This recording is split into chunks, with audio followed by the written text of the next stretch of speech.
So hey guys, what is up? This side Piyush Chauhan और आज हम बात करने वाले हैं टाइम टेबल 2.0 के बारे में।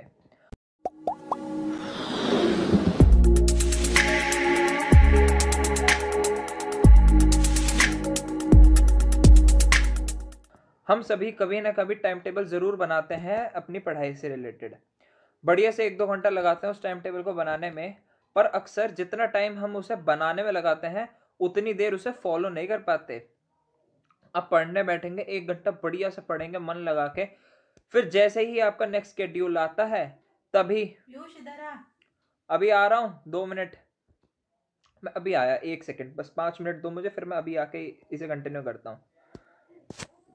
5 minutes later.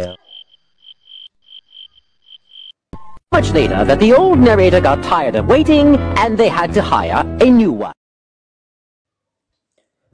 So hey guys, 1 second.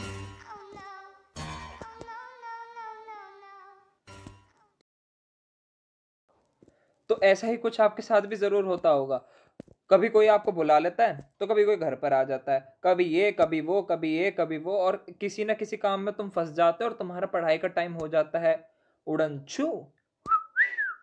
और फिर बचता क्या है? तुम सोचते रहते हो अरे यार ये तो चीज़ छूट गई, ये वाला रह गया, और तुम्हारा तभी ये नेक्स्ट शेड्यूल का टाइम आ जाता है। तुम उस नेक्स्ट शेड्यूल में पढ़ तो वो रहे होते नहीं हो, पिछले शेड्यूल जो तुम्हारा छोटा होता उसकी टेंशन लेते रहते हो कि अरे यार वो छूट गया, वो छूट गया, वो छूट गया, जिसके चक्कर में तुम उसे कोशिश करते हो नेक्स्ट डे में इनकॉर्पोरेट करने की, और तुम्हारा जो नेक्स्ट डे का स्केड्यूल है ना तो वो कंप्लीट होता है, जो तुमने इनकॉर्पोरेट करा था ना वो कंप्लीट होता है, और तुम इस टाइम टेबल को अपनी अलमारी से जहां भी तुमने उसे चिपकाया होगा उसे वहां से हटाया, कचरे के डिब्बे में फेंका और तुम घूम फिर कर वहीं आ गए जहां से तुमने शुरू करा था।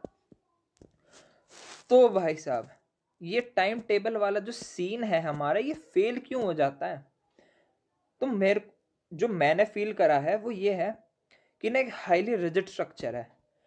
मतलब हम अपने आप को ना बांध देते हैं कि भाई ये करो इस टाइम पर, ये करो इस टाइम पर, और हम भाई साहब इतने फ्लेक्सिबल बंदे हैं, हम अपने टाइम फ्रेम के अकॉर्डिंग पढ़ते हैं, उस वजह से ये वाली चीज़ फेल हो जाती है। सेकंड है no time flexibility. Time flexible नहीं है, हमारी आदत है हम आराम से चिल होकर पढ़ते हैं, वो रिजिडिटी जो आ जाती है ना कि इतने घंटे में ये खत्म करना है, इतने घंटे में ये खत्म करना है, उस वजह से हमारे दिमाग के ऊपर एक टिक टिक टिक टिक टिक करके घड़ी चल रही होती है, जिसकी वजह से हम उसे फॉलो नहीं कर पाते। तीसरा नो प्रॉपर टाइमिंग। चौथा ओवर प्लान्ड होता है, हाईली प्लान्ड होता है कि इसमें घंटे में ये, इस घंटे में ये, इस घंटे में ये। हम ये भूल जाते कि बीच में खाने का भी टाइम होता है, कई बार मम्मी बुला लेती है, जैसे अभी मुझे बुलाया, ऐसे ही कई बार कुछ ना कुछ हो जाता है जो हम नहीं जानते यार, फ्यूचर अनप्रिडिक्टेबल है। And last but not the least, lack of setting hours. तो हम जानते हैं हमारे आसपास कितने सारे डिस्ट्रैक्शंस हैं, मतलब भरे पड़े हैं यार आसपास से डिस्ट्रैक्शन, कि 1 से 2 घंटा बैठकर मन लगाकर पढ़ना ही अपने आप में जंग जीतने बराबर है। वहाँ हम 5 से 6 घंटे का एक रिजिड स्ट्रक्चर क्रिएट कर देते हैं अपने लिए, जिसे फॉलो करना नेक्स्ट टू इम्पॉसिबल है। इसीलिए यहाँ आइडिया आता है माइलस्टोन प्लानिंग का, जिसे हम कहते हैं टाइम टेबल 2.0। टाड़ा। तो यहाँ पर कुछ ऐसा सीन है कि आपका एक मेजर गोल होगा।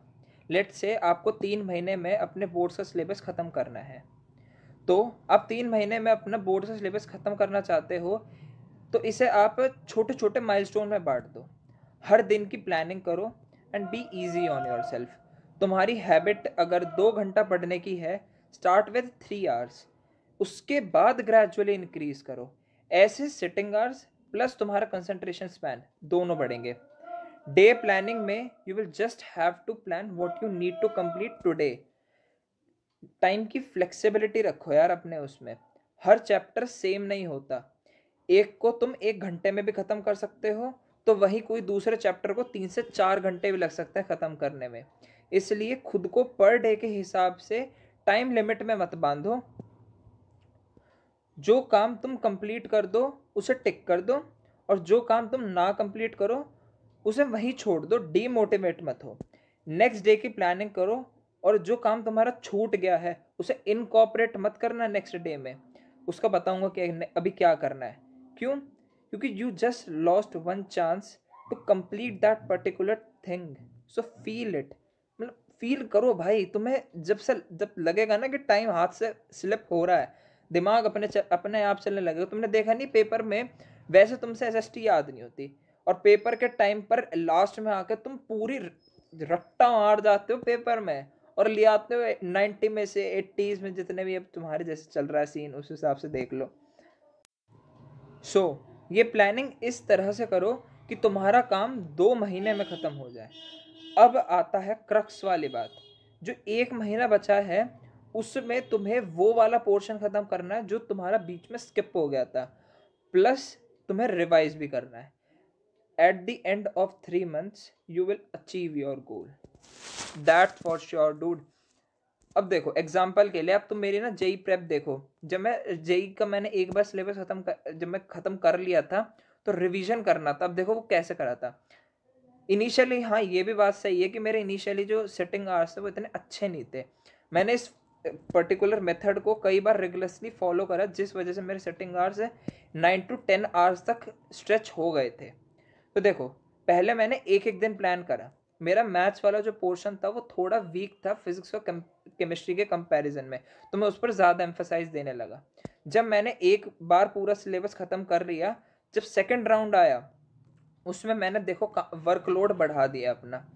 और अब ये देखो इम्पोर्टेंट ये है कि जो मेरा काम छूटा वो ब्लू ही रहा, बाकी जो काम मैं करता गया उससे वो मैंने रेड कर दिया। वो एक तरह से मैं कमिटमेंट कर रहा हूँ अपने आप से कि भाई हाँ मैंने एट द एंड डे में कुछ करा है।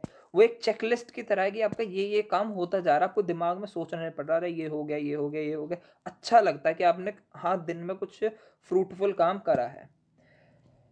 इसका एंड में रिजल्ट क्या आया कि मेरा पेपर के लिए एक बहुत बढ़िया तरीके से प्रिपेयर हो चुका था और भाई मेरे पेपर फाड़ गए थे, लिटरली फाड़ गए थे, मज़ा आ गया था पेपर देखे। तो तुम्हारे साथ भी हो सकता है। So try this out, let me know in the comment section next video तुम्हें किस टॉपिक पर चाहिए। अगर तुम्हें किसी भी चीज़ से रिलेटेड डाउट हो ना भाई, अपने भाई को मैसेज कर देना इंस्टाग्राम पर, मैं पक्का तुम्हें रिप्लाई करूँगा, सबका रिप्लाई करता हूँ। तुमने पिछली वीडियो में देख ही लिया था वो जो कटआउट से। सो Tata, goodbye, see you in the next video।